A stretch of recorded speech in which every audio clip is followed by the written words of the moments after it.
আসসালামু আলাইকুম। প্রিয় দর্শক, অন্য মঞ্চের আলাপচারিতায় আপনাদের সকলকে আমন্ত্রণ জানাচ্ছি। যে আইসিটি গঠিত হয়েছিল ৭১-এর যুদ্ধ অপরাধী, মানবতার বিরুদ্ধে অপরাধীদের বিচার করবার জন্য, সেই আইসিটিতে কেন সেনা কর্মকর্তাদের বিচার হচ্ছে? কি অপরাধে তাদের বিচার করা হচ্ছে? যদি সেনাবাহিনীর ওই কর্মকর্তারা ওই অপরাধ করে থাকে, তাহলে সেই বিচার করবার জন্য সেনা আইন কিংবা প্রচলিত আইন আছে কিনা, কিংবা আইসিটি একমাত্র আইন কিংবা আইসিটি বেস্ট আইন, সেটা নিয়ে প্রশ্ন উঠেছে। যাদের বিরুদ্ধে আইসিটিতে মামলা করা হলো, যে অপরাধের কথা বলে মামলা করা হলো, তারা কি আসলেই সেই অপরাধে অপরাধী? কিভাবে এই আর্মি অফিসারদের সিলেক্ট করে এই মামলায় ঢুকানো হলো? এই বিষয়টি নিয়ে আজকের আলোচনা। একদম শেষ পর্যন্ত থাকবেন। অত্যন্ত গুরুত্বপূর্ণ এই পর্বটি সবাইকে দেখবার জন্য বিশেষ অনুরোধ রইল। আসসালামু আলাইকুম এবং আদাব। যে কথা বলছিলাম যে ৭১-এর যুদ্ধ অপরাধ, মানবতা বিরোধী অপরাধ, এসবের জন্যই কিন্তু জাতীয় সংসদে আইন করে এই আইসিটি গঠিত হয়েছিল, ইন্টারন্যাশনাল ক্রাইমস ট্রাইব্যুনাল। কিন্তু ২০২৪ সালের জুলাই আগস্টের রেজিম চেঞ্জের পরে হঠাৎ করে আমরা দেখলাম যে উদ্ভট কিছু মামলা করা হলো, এবং এক একটা মামলায় শত শত আসামি, এক একজনের বিরুদ্ধে ২০০-৩০০ মামলা। মাননীয় প্রধানমন্ত্রী শেখ হাসিনার বিরুদ্ধে ৬৫০-র বেশি মামলা, এবং অধিকাংশ মামলাই হলো মার্ডার কেস। এবং এই সব মামলা এসে আইসিটিতে অবৈধ ইউনূস সরকারের ততোধিক অবৈধ অধ্যাদেশের মাধ্যমে অ্যাড করা হলো। এবং তারপরে আরো অবাক করা কাণ্ড যে আমরা দেখলাম সেনাবাহিনী কর্মকর্তাদেরও এই আইসিটিতে আনা হলো বিচার করবার জন্য। তাদের বিরুদ্ধে অপরাধ হলো হত্যা, গুম, এরকম নানাবিধ অপরাধ রয়েছে।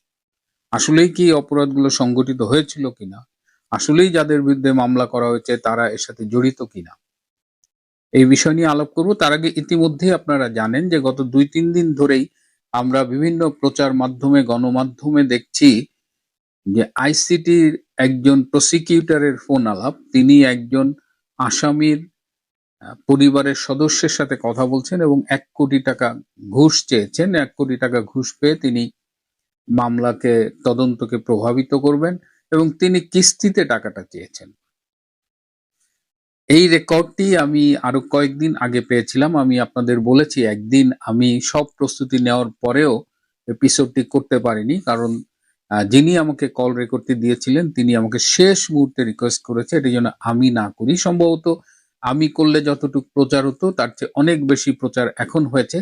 কিন্তু আপনাদের একটা কথা বলি, এর বাইরেও আমার কাছে আরো বেশ কিছু ফোন আলাপ এসেছে, আরো বেশ কিছু প্রমাণ এসেছে।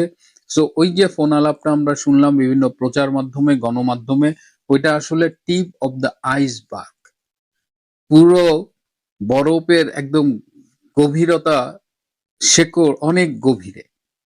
এটা, এই আইসিটি বেসিক্যালি ছিল একটা মানি মেকিং প্রজেক্ট বলা যায়, একটা সিন্ডিকেটের টাকা বানানোর প্রজেক্ট। পাশাপাশি এর মধ্য দিয়ে একটা রাজনৈতিক প্রতিহিংসা বাস্তবায়ন করা, এর মধ্য দিয়ে শেখ হাসিনাকে রাজনীতির থেকে মাইনাস করে ফেলা, তাকে ২৪ সালের ৫ই আগস্ট নির্মমভাবে হত্যার যে মূল পরিকল্পনা ছিল সেটি যখন ভেস্তে গেছে, তখন তাকে এই আইসিটিতে একটা প্রহসনের বিচারের মাধ্যমে মৃত্যুদণ্ড রায় দেওয়া হয়েছে। এবং এই রায়টা দেওয়ার পরে আপনাদের মনে আছে যে ঢাকাস্থ মার্কিন রাষ্ট্রদূতের একজন কর্মকর্তা তার নারী সাংবাদিকদের সাথে মিটিং এ এই রায়ের ব্যাপারে কথা বলেছিলেন। তিনি স্বীকার করেছিলেন যে এটা আইনগতভাবে সঠিক ছিল না, তারপরেও রায়ে তিনি তার সন্তোষ প্রকাশ করেছিলেন। তার মানে বুঝতে পারছেন যে কত গভীরে এই ষড়যন্ত্রটা ছিল। তো আজকে আমি শুধু এই সেনা কর্মকর্তাদের কিভাবে এই আইসিটিতে আনা হলো, এর পেছনে কি ষড়যন্ত্র, সেটি নিয়ে কথা বলবো। পরবর্তী কোনো এক পর্বে আরো কিছু বিষয় নিয়ে কথা বলবো। এই আইসিটির আরো কিছু প্রমাণ আমার কাছে এসেছে। তো আমি এখন আপনাদের একটা ছোট্ট ফোন আলাপ শোনাতে চাই, তারপরে বাকি আলোচনা। আর এখানে আমার পজিশনটা হচ্ছে যেহেতু আমাদের সার্ভিসে আছে Absolutely, yeah. কমিউনিটির অংশ, তো তো আমি বলেছি যে I own that community. Right, yeah. Mm-hmm. এখন আমার যেটা, আমি তো ওদের অর্গানাইজেশনাল কালচার বুঝি। হ্যাঁ, এখন আমার পজিশনটা হচ্ছে যে যেই অফিসারদেরকে আসলে মানে আনা হয়েছে, যারা আসলে বলছেন না হ্যাঁ এখানে আমরা একটা বড় মিস্টেক করেছি, প্রবলেমটা হয়ে গেছে উদয় কাশ্মীর এবং শাহেদ মাসুদ, এই দুজন প্রসিকিউটরকে দিয়ে সমস্ত গুণের এগুলো ইয়ে করা হয়েছে, ডিল করা হয়েছে। কিন্তু ওরা এগুলো অনেক কিছু বোঝে না অথবা পলিটিক্যালি মোটিভেটেড। এই কারণে মানে এখানে বলতে পারেন যে একটা বড় অংশ অফিসার আসলে নির্দোষ অথবা ঘটনাচক্রের শিকার, ওদেরকে আনার কোনো দরকার ছিল না। দুই একটা ক্লিয়ার অবশ্যই আছে, নো ডাউট, কিন্তু একটা মানে বেশিরভাগই হচ্ছে ইয়ারসেলফ অথবা তাদের সাথে করার কিছু ছিল না। তো এইটা আসলে আর্মিকে খেপিয়ে দিয়েছে। আমার টার্গেটটা থাকবে হচ্ছে যে যখনই আমাদের সুযোগ আসবে এদেরকে আসলে এই পরিস্থিতি থেকে বাদ দেওয়া। সুযোগ সামনে অবশ্যই আসবে ইনশাআল্লাহ।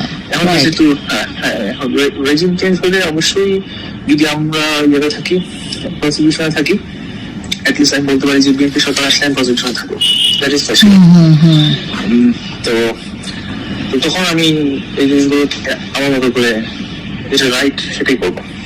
এই আইসিটি সিন্ডিকেটে টাকা হলে বাঘের চোখও পাওয়া যায়।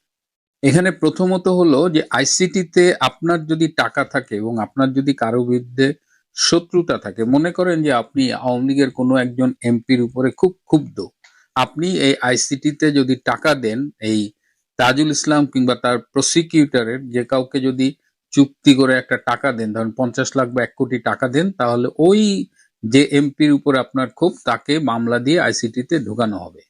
আমি শুরুতে বলেছিলাম যে এটা একটা মানি মেকিং প্রজেক্ট, এটা একটা সিন্ডিকেট ছিল। এই সিন্ডিকেটের নেতা ছিল সদ্য যাকে তাড়িয়ে দেওয়া হয়েছে বিদায়ী চিফ প্রসিকিউটর তাজুল ইসলাম, এবং এখানে প্রায় 18 জন বা তার একটু কম বেশি, 2-1 পদত্যাগ করছে, 2-1কে বাদ দিছে, প্রসিকিউটর রয়েছে চিফ প্রসিকিউটর সহ, আর তদন্ত কর্মকর্তা আছেন 24 জন।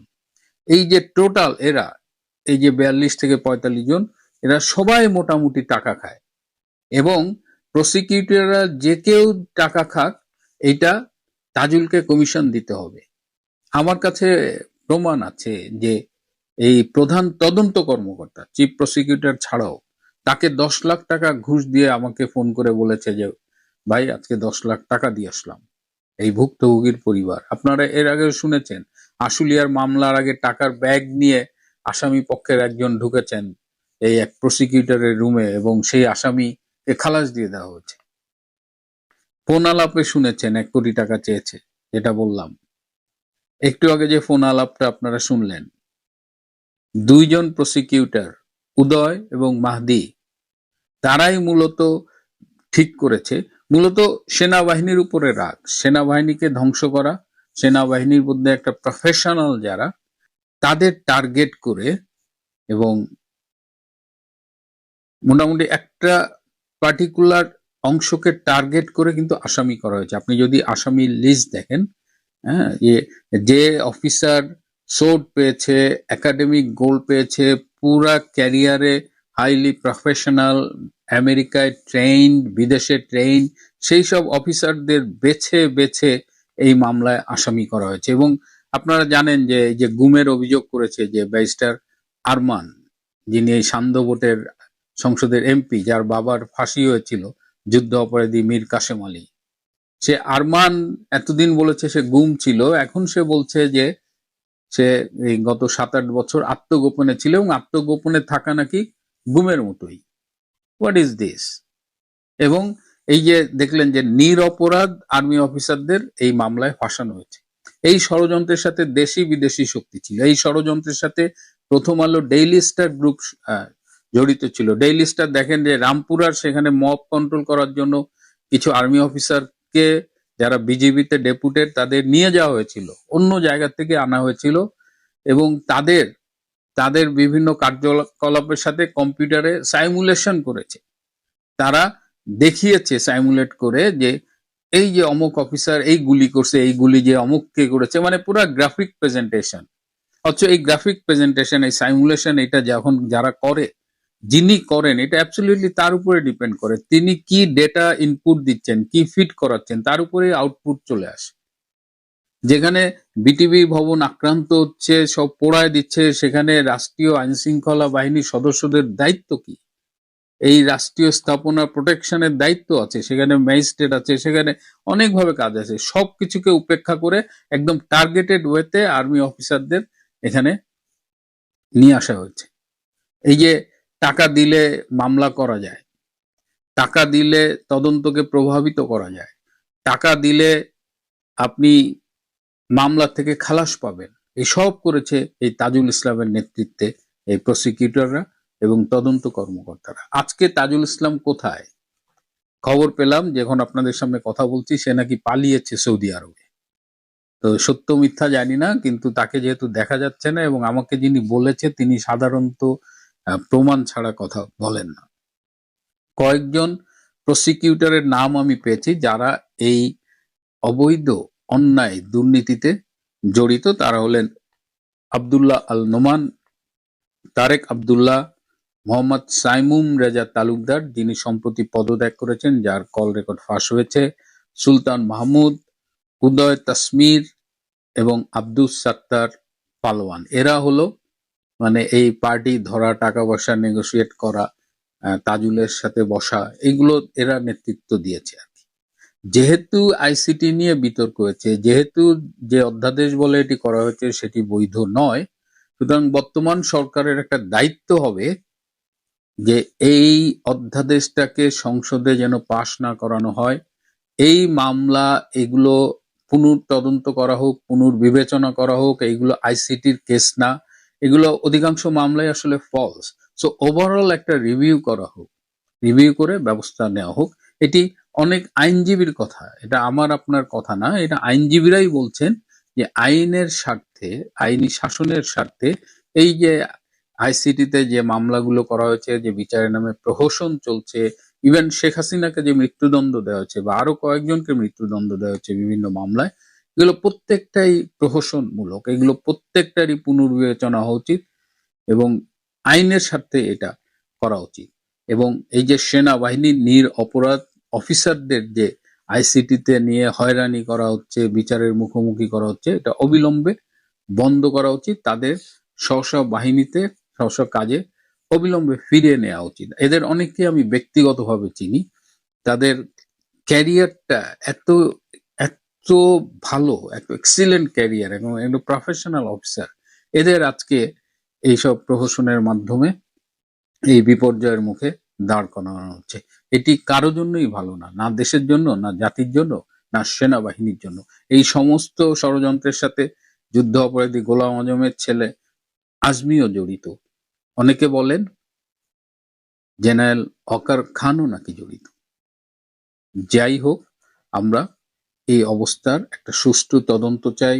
এই নিরপরাধ আর্মি অফিসারদের বিরুদ্ধে যে অন্যায় করা হচ্ছে সেটি অবিলম্বে বন্ধ করা হোক, তাদের স্ব স্ব কর্মক্ষেত্রে ফিরে যাবার সুযোগ দেওয়া হোক। প্রিয় বন্ধুরা, আজ এ পর্যন্তই। ভালো। তারপরে এতক্ষণ তো চিন্তা করছেন না, এই ব্যানার এবং হেডলাইন দেখে হঠাৎ করে আমি এটা কি বললাম যে নেক্সট রাষ্ট্রপতি কি জুবাইদা রহমান মানে তারেক রহমানের স্ত্রী বা কন্যা কিনা, কে হবেন নেক্সট রাষ্ট্রপ্রধান। চলুন সে বিষয়টা জানি যে আমি খবর কোত্থেকে পেলাম বা কেন বললাম হঠাৎ করে, এই বিষয়টা জানা উচিত না আপনাদেরও মনে সন্দেহ থাকতে পারে যে এই খবর কোত্থেকে আসলো বা কি আসলো। তো এটা হচ্ছে যে একটা থিওরি বলছি আমি আপনাকে, বা আমার চিন্তা, আমার মাথায় যে চিন্তা আসছে সেটাই আমি আসলে আপনাদের সাথে শেয়ার করছি, এর অন্য কিছু না। আপনারা গতকালকে সংসদ অধিবেশন তো দেখলেন না? এই যে আমার পেছনে যে এই ইয়েটা দেখছেন, ছবিটা দেখছেন, সেটা হচ্ছে যে সংসদে ওই যে প্লেকার্ড তুলে তুলে যে আন্দোলন করেছে ওই যে এনসিপি, বাচ্চা কন্ডম পার্টি, তারপর রাজাকার পার্টি সহ এই 80 জনের যে আন্দোলন, সেটার ছবি এটা। তো এরা দেখছেন যে আপনি যখন এই রাষ্ট্রপতি আসবে, যখন গান বাজানো হইলো মানে আমার সোনার বাংলা জাতীয় সঙ্গীত, তখন এরা না দাঁড়িয়ে সেখানে বৈশা আপনার কি করতেছে যে আন্দোলন করছে। হয়ারাজ রাষ্ট্রপতির পেছনে রাষ্ট্রপতিরকে যারা গার্ড দিচ্ছেন তারা বলছেন যে উঠে দাঁড়ান উঠে দাঁড়ান। এমনকি মির্জা ফখরুল ইসলাম আলমগীরও আঙ্গুল দিয়ে এমনি এমনি দেখাইয়া বলতেছে উঠে দাঁড়ানে, তো এমনি এমনি করে আমার মনে হয় যে জামাতের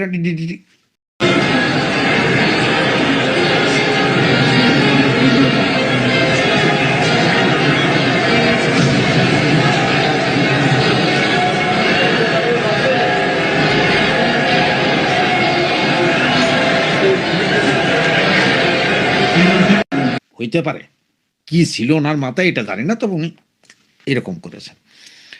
তো এগুলা দেখলেন আপনারা। এরপরে রাষ্ট্রপতিকে যখন এরা ভুয়া ভুয়া বা ওই যে হাসনাত আব্দুল্লাহ যখন চেইতা যায় মারতে যাচ্ছে নাহিদ,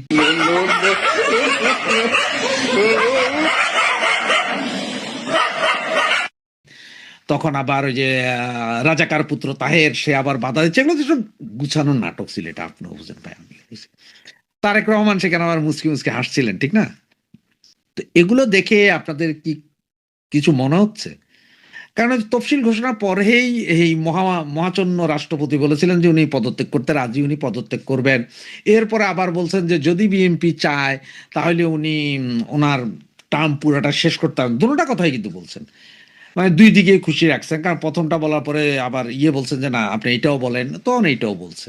তো এতে ওনার যেভাবে ইচ্ছা সেভাবে করে রেখেন, তা আমার আর আপনার কিছু করার নাই। তো বিএনপির তারেক রহমান হাসার কারণ আছে, তার কারণ হচ্ছে সে আসছিল মানে যে দেখো রাষ্ট্রপতি গাইল দিতেছে। তা আমার যতটুকু মনে হয় কি জানেন, এই যে এদের সামনে তো দুইটা পথ, জামাত এনসিপির সামনে দুইটা পথ। একটা হচ্ছে যে জুলাই সনদ আনতে হবে, রাষ্ট্রপতিকে বহিষ্কার করতে হবে, ইমপিচমেন্ট করতে হবে, জেলে নিতে হবে, ফাঁসি নিতে হবে, জাহান্নাম করতে হবে, বহুত কিছু। আমার যেটা মনে হয় কি জানেন, এর দোনোটাই ঝুলায় রাখবে তারেক। তারেক দুইটাই ঝুলায় রাখবে, মানে জুলাই সনদও করবে না, রাষ্ট্রপতিকে রাখবে। পরে ওদের চয়েস দিবে তোমরা কোনটা চাও, রাষ্ট্রপতির বহিষ্কার না জুলাই সনদ, দুইটার একটা বাসো, দোনোটা হবে না। আর এগুলা নিয়ে এই রাষ্ট্রপতি আর জুলাই সনদ নিয়ে সংসদ গরম করবে, কারণ অন্য কিছু নিয়ে তো গরম করার নাই, কারণ দুর্ভিক্ষ চলবে ভাই। আর 3 মাস পরে সারা পৃথিবী দুর্ভিক্ষের মধ্যে পড়ছে, আর বাংলাদেশ কোন ছাড়। এগুলা নিয়ে একটা হইয়ে দুর্ভিক্ষের অবস্থা, তো এগুলো নিয়ে যাতে মানুষ কথা না বলে, মানুষ যাতে খালি বারবার দেখে যে এইখানে আন্দোলন, হেরা সংসদের ভিতরে কাউ রাউরা কুত্তার মতন, এগুলো দেখার জন্য আপনার থাকবে। তো এই পরিস্থিতিতে শেষ পর্যন্ত যদি এমনও হয় যে হয়তো জুলাই সনদ বাদ দিয়ে রাষ্ট্রপতির সরাইতে পারে, বা যদি জুলাই সনদের কিছু কিছু যেটা নোট অফ ডিসেন্ট দিয়ে ওনারা বাকি এগুলো যদি মেনে যদি আনেও রাষ্ট্রপতিকে সরায়, তাহলে বিএনপিতে একজন বিশ্বস্ত রাষ্ট্রপতি লাগবে। বিএনপি আওয়ামী লীগের মতন বোকাচোদা না, বিএনপি বহুত শেয়ানা মাল, এটা আপনারা বিশ্বাস করেন চাই না করেন। বিএনপির সেই 91-এর সেই নিজেদের রাষ্ট্রপতি, 2001-এর রাষ্ট্রপতি, এগুলো সব আপনারা দেখছেন, ধামা ধরা রাষ্ট্রপতি, মানে গুলি করতে পারবেন কিন্তু ভাগতো না। স্পিকার গুলো এরকম, জমিরুদ্দিন সরকারের কথা মনে আছে তো, উনি বলছে যে আমার লাশ যাবে সংসদে, আমি দাঁড়ামুই, এবার তোরা স্পিকার নির্বাচিত কর, কারে করবি কর। যদিও আমরা তখন আওয়ামী লীগ ক্ষমতায় আসছে, আওয়ামী লীগের হবে, কিন্তু টেরা ছিল বিএনপির, আওয়ামী লীগের মতো এরকম না যে রাষ্ট্রপতি করবেন আর হে আওয়ামী লীগের এই ডট ডট মেরা দিবে, এরকম না। তো সেই হিসেবে আমার মনে হয় যেন জুলাই সনদের যে যে জিনিসগুলো, যে রাষ্ট্রপতির ক্ষমতা বাড়ানো, অমুক বাড়ানো তমুক, যে কথাগুলো আছে, এতে দুইটা সূত্র ভিতরে, এক, তারেক রহমানের স্ত্রী ডাক্তার জুবাইদা রহমান, উনাকে রাষ্ট্রপতি বানাইতে পারেন, অথবা ওনার মেয়ে জাইমা রহমান, উনিও ব্যারিস্টারি পাস করে গেছেন লন্ডন থেকে, ওনাকেও বানাইতে পারেন। যাকে হোক, যে কোনো একজনকে, এই দুইজনই হয়তো তারেক রহমান সর্বোচ্চ ভরসার জায়গা হইতে পারে, এই দুইজনের একজনের বানাই দেন।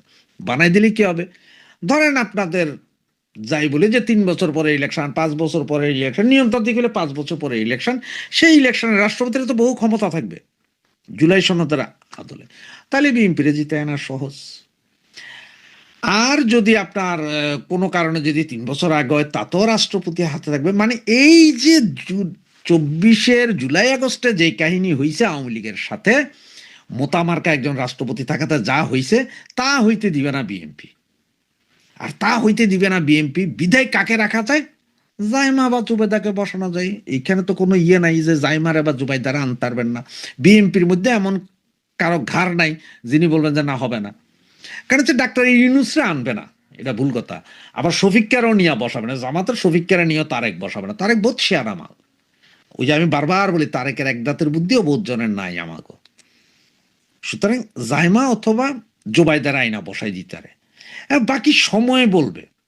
আমাদের এই চুপ্পু চুপ্পু চোরা কি আরো 3 বছর থাকতে পারবে, নাকি নতুন রাষ্ট্রপতি হিসেবে ভারত বা ভারতের মতো যে মহিলা রাষ্ট্রপতি পেলেন, যেহেতু পুরুষ প্রধানমন্ত্রী, মহিলা রাষ্ট্রপতি পেলেন বলে যদি জুবাইদা বা জাইমাকে বসাই দেয়, কার কি করার আছে?